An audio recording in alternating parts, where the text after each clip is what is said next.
Hello again. Looks like we have another problem here in the coordinate plane. You'll notice that both tests will certainly test your competency in the coordinate plane. This one we have a circle. They give us a couple points. Looks pretty simple enough, but they're just asking us for the area.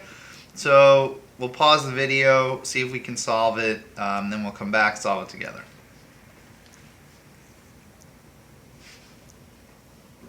Alright, so not much going on here, just a couple points, just asking us for the area. You know, first things first, we should probably all know that area is just pi r squared. So if we can get the radius, you know, we should be good to go here. So, you know, I don't know. Logically, why don't we just connect these 2 points? I'm assuming somewhere the center is around there. If we can find the radius, we should be good to go. If we can find the diameter and divide it by 2, we should also be good to go. So here I think you have 2 choices. You could use the distance formula with these 2 points, get that length, cut it in half. There's your radius. You could do that. A lot of you guys already know the distance formula is really just the Pythagorean theorem, which is a lot easier. You know, you just have a triangle here. This would be 14, this would be 10. The Pythagorean theorem would give me that. Again, I cut that in half and I'm good to go there. You can do this lots of different ways. Just for the sake of instruction, you know, why don't we'll use the midpoint formula and the distance formula just so you can see it. So first, why don't we just get the center? We'll get the center. And what we know about the midpoint is, you know, it's pretty easy. You just look at the x coordinates and you take their average. So I have a 0 and I have a 10, right? To average them up, I add them up, I divide by 2, that's going to be 5.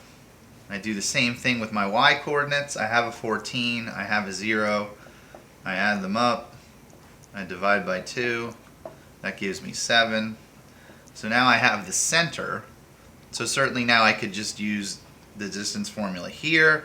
If I want, I could just draw a triangle and do the Pythagorean theorem.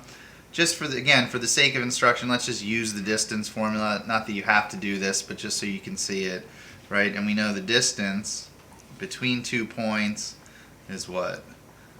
X sub 1 or x sub 2 rather minus x sub 1 squared plus y sub 2 minus y sub 1 quantity squared. All right, so here we go. Pop everything in the formula. Doesn't matter which you use for x sub 1 or y sub 1 or x sub 2 or y sub 2. When you square it, it's just going to take care of that difference, so it doesn't really matter. Here we go, x sub 1, x sub 2, so 10 minus 5 is what, 5. We square that, we get 25.